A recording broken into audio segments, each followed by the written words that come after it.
So, should we buy this before the deadline of the 24th of March? Let's find out.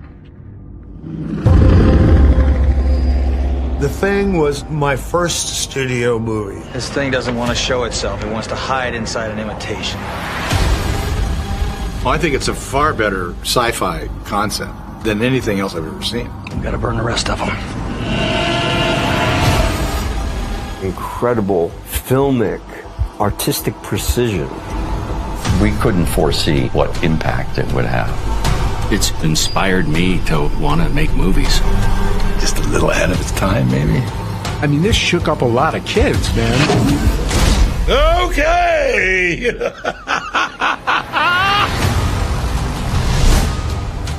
Here we are talking about The Thing as the masterpiece it is. You know you're in front of a classic. I don't think you can find a more pure parable of our times. Trust's a tough thing to come by these days. I thought we needed to hit the idea and the themes harder. What if we're wrong about him? Why think we're wrong? Makeup effects was thrust into the forefront. This hasn't been touched. Oh, that looked cool. That was all Rob's stuff. He had a very fertile imagination. I was just knocked out by this.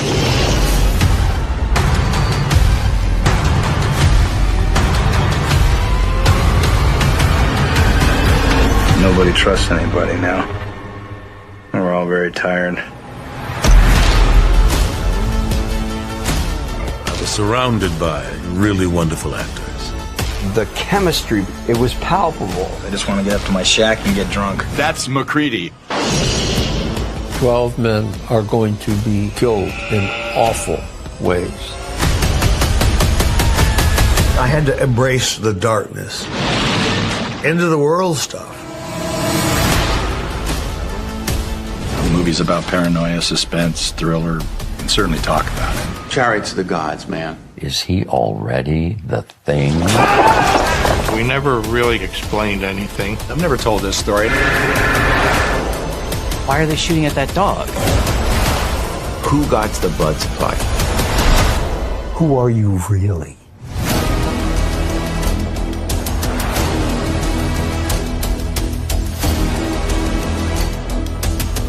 You gotta be kidding. This is a great line.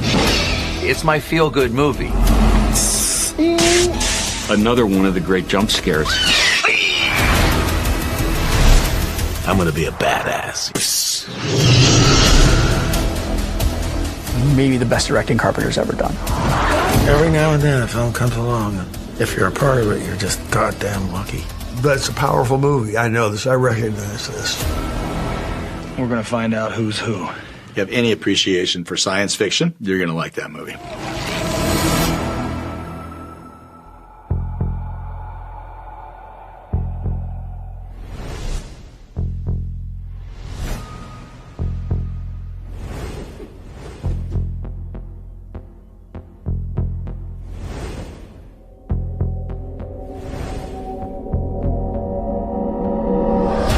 First goddamn week of winter.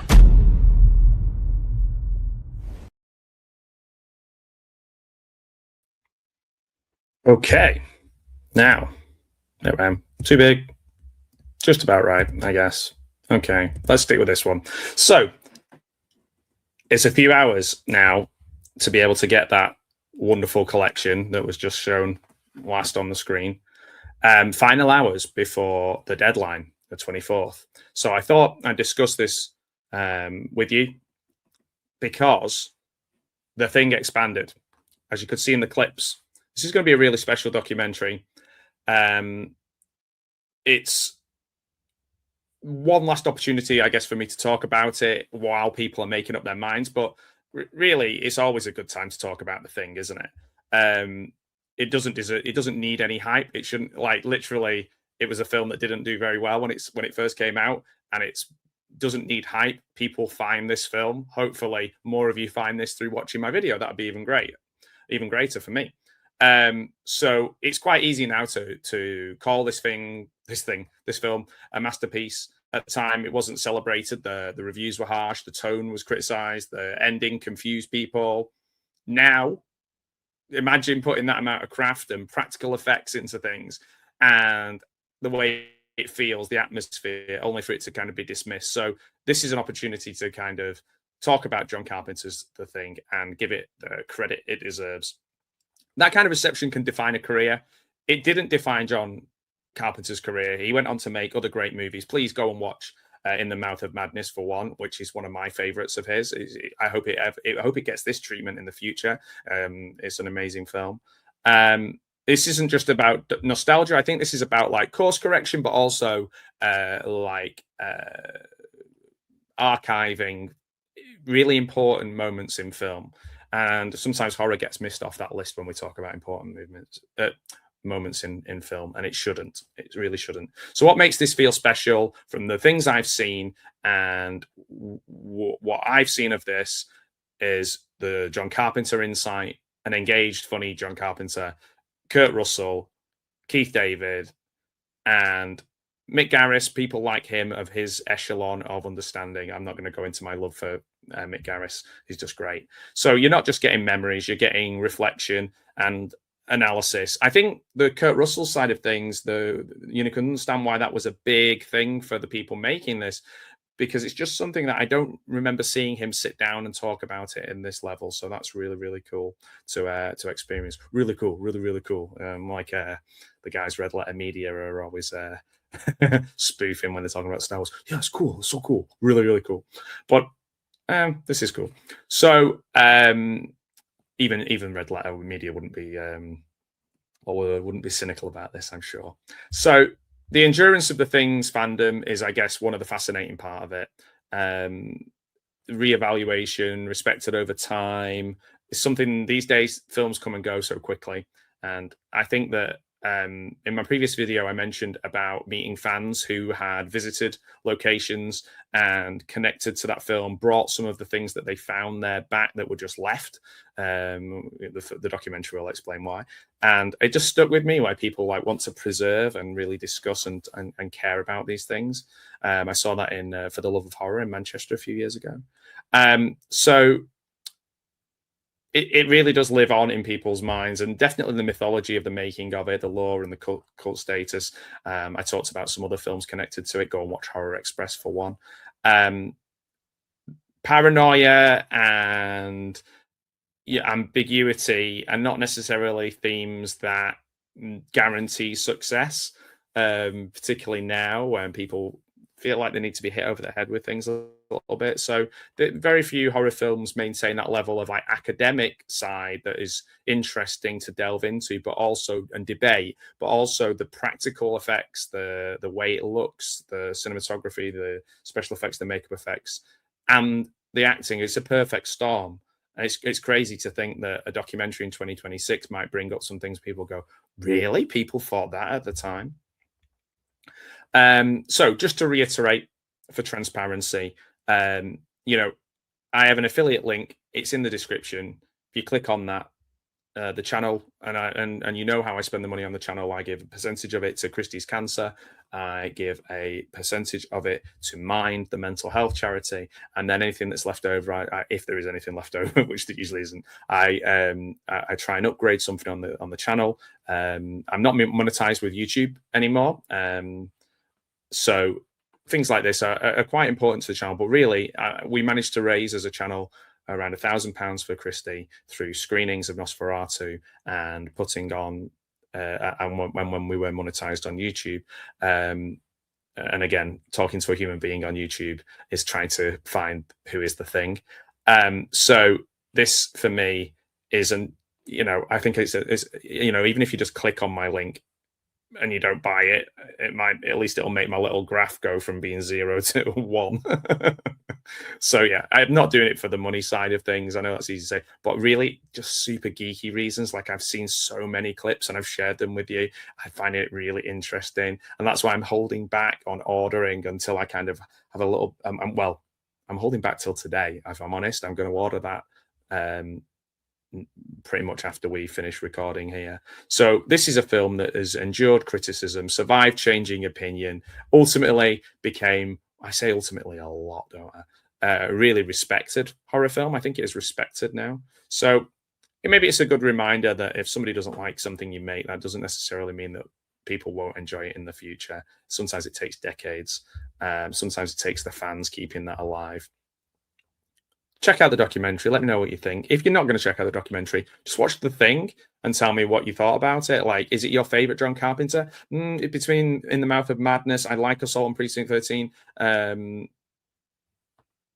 like Big Trouble in Little China as a kid was probably my favorite because it's just so funny. The old Pork Chop Express. Kurt Russell's charisma was like what the kids say these days, aura farming. He was, yeah, his charisma was amazing in that film.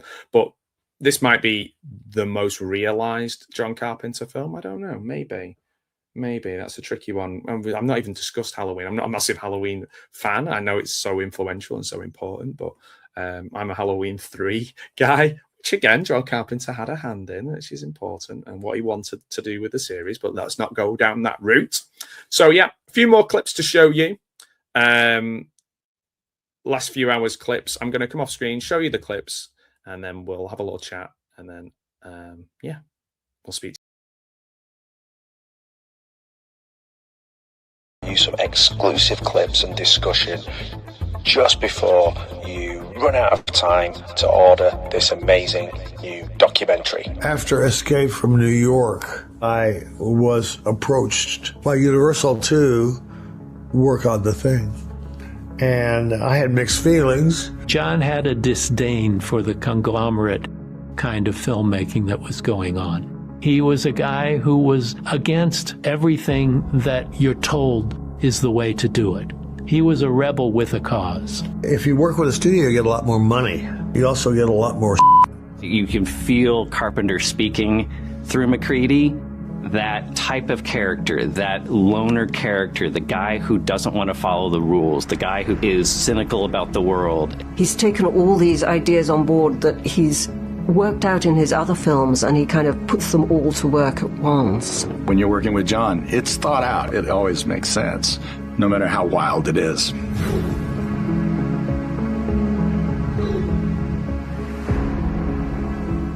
And the studio spent the last few weeks before release trying to get me to change the ending. Let's face it, they're both going to die. How will we make it? Maybe we should. If you meet a horror fan, to this day, they go, who do you think was the thing?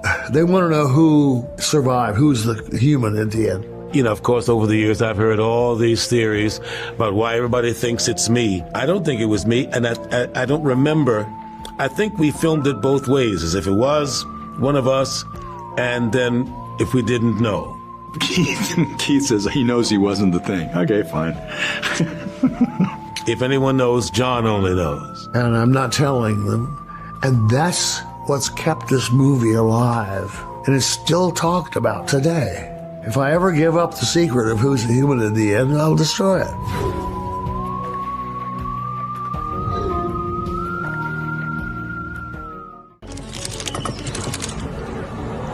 Get your ass over here! Burn it! I loved the fact that my character has the responsibility of having the flamethrower, you know. I'm gonna be a badass, you know. Damn it, Charles, torch it! The responsibility of holding that thing will put a little color in your shorts, because it's got like a hair trigger. All you gotta do is tap it, and that thing, psst, and it projects 20 or 30 feet, even if you just tap it. At the same time, I was pumped up and happy. I was also scared shitless.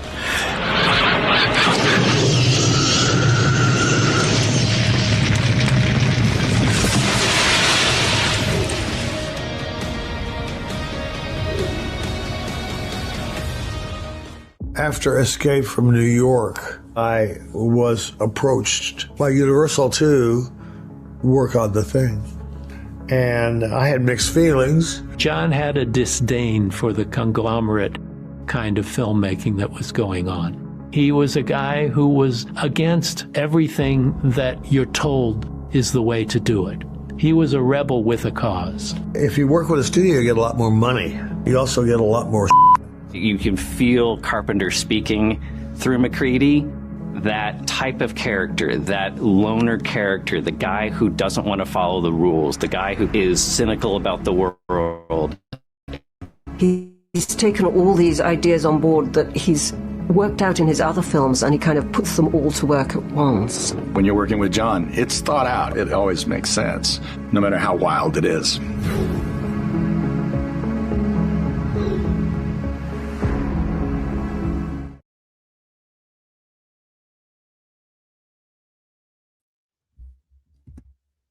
Okay, I'm back.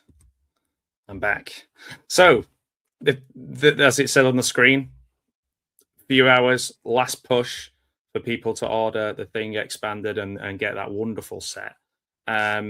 So, why does it mean something to me? Like, what's my closing thoughts on this as we kind of finish this little run of the Thing videos?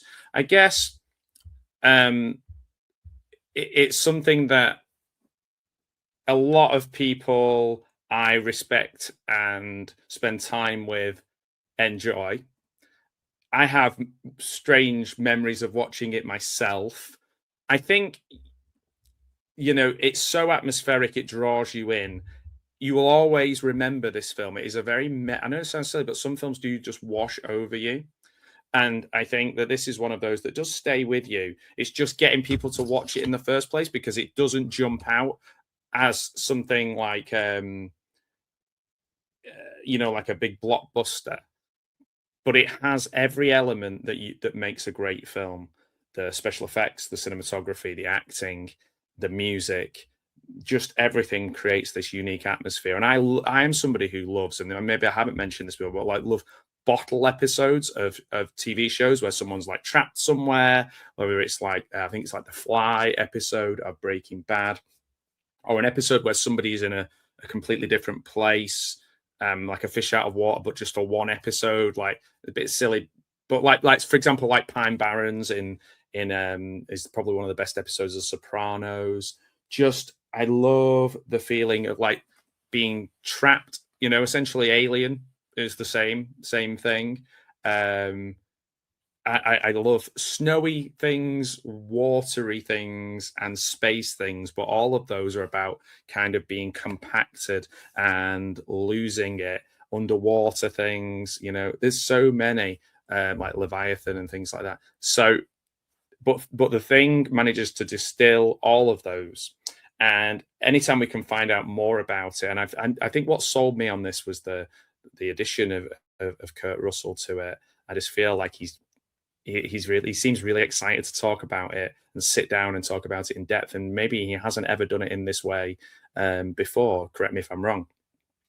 So just to reiterate, before I show you some more clips before we finish off, I'm an affiliate for this documentary. I get a very small percentage. I said that earlier on, but I only support projects that I personally believe in. And I think that's really, really important. I think anybody who has a channel or anything like that, really, for example, well, shall I say things I wouldn't promote? I'm never going to have the opportunity, but I think like BetterHelp, like I've heard really terrible things about them, and ethically, I just don't think I think definitely people should get help and talk, but maybe not with them.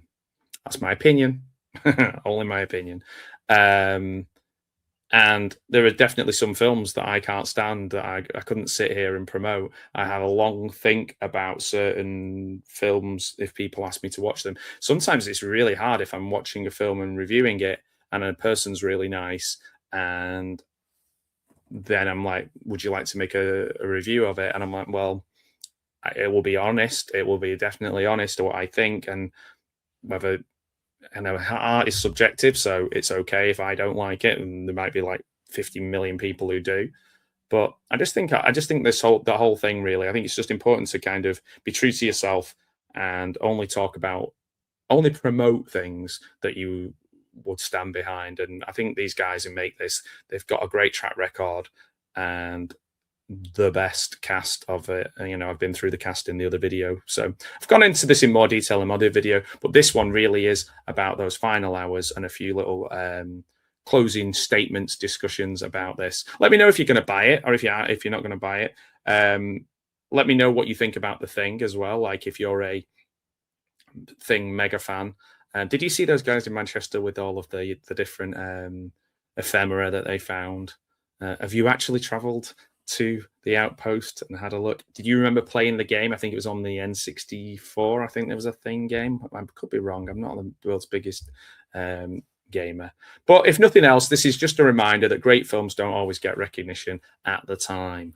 And go and try and support a film that maybe, like, I've sometimes gone back and spoke to the creators of something 20, 30 years later, and they can't believe it. Like that, I love it so much, and it's really nice. Some good example being, I am a massive fan of this film, which I think is wonderful. Very different tone, TerraVision, and I was lucky enough to talk to Ted Nicolau, the creator of that, and you can tell how much time, effort, and energy he put into it.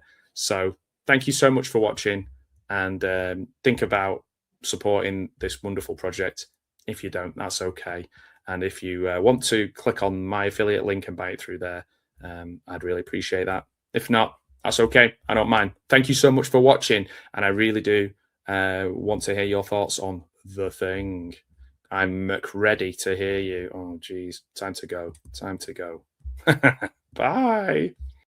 Kurt Russell, whole cast revealed, and some exclusive clips. I am the writer-director of The Thing Expanded. It's the ultimate documentary, telling the story of The Thing in unbelievable amounts of detail, depth, passion, heart, all the things I genuinely feel for this film. Nothing wrong with this Norwegian. Physiologically, anyway. We're going inside, we're ripping away all the viscera, we're taking things out, we're weighing them, we're looking at things under the microscope. It really is a deep dive analysis on every single thing that you can take out of this film. I don't know what the hell's in there, but it's weird and pissed off, whatever it is. Carpenter really knows that his audience is smart, and he does not condescend. So he'll create an environment where the audience is involved and the audience is questioning what's going on. And that's the whole point. Audiences want to know who survived, who's the human at the end. And I'm not telling them. And that's what's kept this movie alive. I think that's important to what this documentary is. It's a biography of everybody in it. I like to think of it as hanging out with these people, and you get to know them as you go along. Yeah, Dave, I know what Dave's all about. I know what Richard Massur's all about. I know what John's going to be like. Oh, here's Kurt. Is he going to tell a story? Is he going to tell a joke? All right, if you say so, I'll wear that sombrero. In a helicopter. Okay, fine. Humans love concrete explanations. They love concrete threats. And when something is as intangible as the alien and the thing, it doesn't even have a name. We don't know where this thing came from. We don't really know what it wants. We just know that it takes you over and it can replicate you and other biological life perfectly. I would say that The Thing in this day and age has become more than a cult classic. It's just a classic. It's iconic. It's up there in the top 5 best movies in terms of sci-fi or horror in history. The Thing is one of those great films that stays relevant. It reads its time. The amount of fan theories derived from The Thing is innumerable. Where does the alien come from? Was it the original pilot of the UFO that crashes? Who's the shadow on the wall when the dog goes in the room? Who's the thing at the end? That's what this documentary is. It is that conversation you want to have with everybody. I just cannot believe any of this voodoo bullshit. I would be thrilled to be a part of this thing. This is an intimate experience for a fan of film. This is something where anyone who loves films, loves documentaries, and wants to be part of this process can really be on board. It's a love story that we're telling here. And I hope that at the end of the film, that you'll sit down and go, right, I'm going to put The Thing on now and watch it again. And it'll be a different film.